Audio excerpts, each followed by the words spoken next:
Hey y'all, what's up? JamiThatsMe here. Welcome back. Listen, I want to talk to you guys about a story that I haven't really covered on this channel, and it's regarding the University of Idaho students. There were 4 students that ended up being murdered in the early part of November. Okay, they were murdered in the early hours, okay, of the morning. I believe it could have been anywhere between 2 and 3 or something like that in the morning. And this case has been all over the place. All right, I mean, everybody has really been talking about it. I haven't really talked about it because I feel like I was like kind of behind and needing to get more details to see what's really been, going on with this case. But I've been seeing so many people discuss it on TikTok, different news outlets discussing it as well. And it appears that hey, it looks like they got a suspect, okay?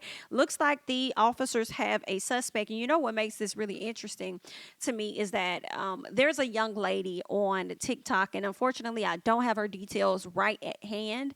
But she was accusing a particular professor over at University of Idaho, and she was doing like tarot readings and stuff, and that's how she came up with a professor and connected the dots and assumed that it was a professor. The professor sent her a cease and desist. The young lady continued to talk, believing that this professor had something to do with the murders of these students, only to end up being sued. So the professor is moving forward with suing this young lady, and I'm just kind of wondering how she's feeling at this time, considering the fact that the reports are letting us know that a 28-year-old man has been arrested, okay, in connection to the murders of these individuals. Now, understand this guy was found out in Pennsylvania. So let me go ahead and I kind of want to get into one of these news articles here. So let's see what it is that CNN is actually reporting. They're saying that, okay, let's move that over. They're saying that a suspect is arrested on a first degree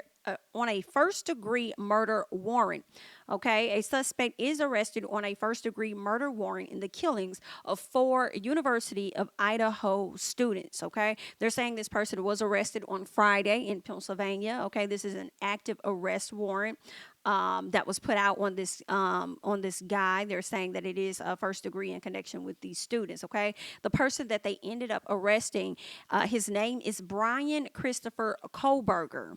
He's 28 years old. All right. Now, what's also interesting, which is what I'm hearing, is that he actually is in a PhD program to get his doctorate, I believe, in criminology or something, which is extremely interesting considering the fact that you're now being connected to these crimes and stuff. Okay. So it's just, listen, now I'm tuned in a bit. Okay. What?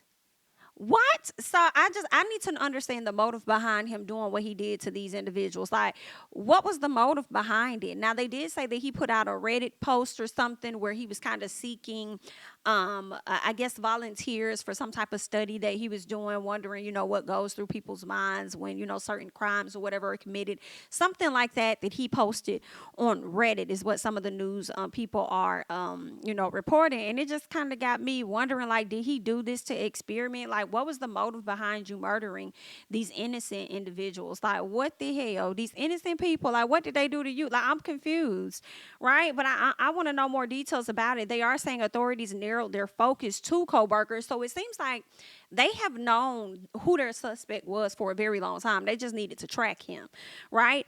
So they're saying that authorities narrowed their focus to Kohberger after tracing his ownership of a white Hyundai Elantra. Okay, it was seen in the area on the night of the killings. Now, according to 2 law enforcement sources briefed on the investigation, this is what they came up with. They're saying that Kohberger's DNA has also been matched to genetic material recovered at the off-campus house where the students were stabbed to death.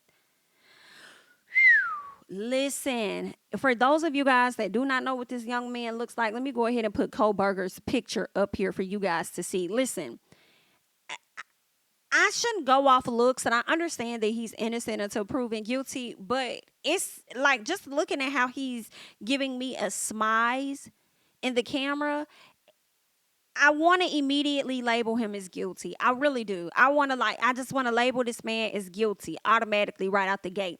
We don't know for sure. He's going to have to go through the entire process, but they're saying that they matched his white Hyundai being out there at the same time that the killings took place. In addition to that, they're matching his DNA to DNA found on the scene. I need to know his connection to these students outside of that. Like, was this a random act? What made you drive from where you were, pull up over there to where these kids were, stake out for however long that you did, and then decide to murder them before the night was over? Like, what? Let's keep going. All right. Authorities learned the suspect had left the area and went to Pennsylvania. Now, an FBI surveillance team from the Philadelphia field office has been tracking him for 4 days in the area where he was arrested. While he was being watched, investigators from the Moscow Police Department, all right, the Idaho State Police Homicide Bureau, and the FBI worked with prosecutors to develop sufficient probable cause to obtain the warrant. Once the arrest warrant was issued, the FBI and the Pennsylvania State Police, they went ahead and they arrested this guy. All right. They're saying more details are expected to be released later today. Records show that Kohberger was arraigned Friday morning. All right. And it looks like he's going to have a hearing on January 3rd regarding his extradition, okay, back to Idaho. So we'll see how that's going to work, because I was listening to a news story and they were just pretty much saying that when it comes to extradition, now that he's been arrested, he can likely just be like, hey, I committed the crime. Yeah, just go ahead and extradite me. Or I believe that's called waived. I believe they say he could waive extradition.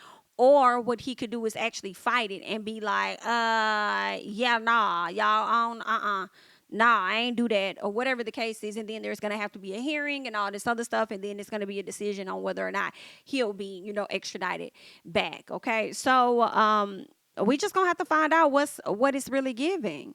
Okay.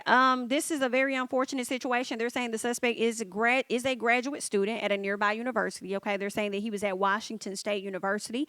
He was a part of the Department of Criminal Justice and Criminology. According to a now removed university graduate directory. I bet they hurry up and removed it once they found out, like, oh my God, this is one of our students. This is going to look bad on us that he's connected to a quadruple murder. Okay. They're saying, what else? They're saying a CNN team in Pullman, which is only 7 miles from Moscow, saw law enforcement activity at an apartment complex where the graduate students live. In a post removed from Reddit after Kohberger's arrest was made public, a student investigator associated with a DeSales University study named Bryan Kohberger sought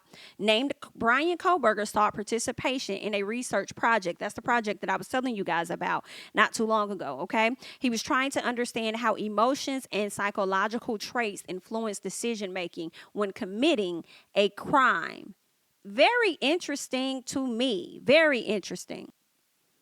Because now I'm just wondering, I don't know. It makes me think, were you doing this for an experiment? Was this truly a research project that you had for school, or were you trying to research on your own behalf because you likely committed said crimes? Okay.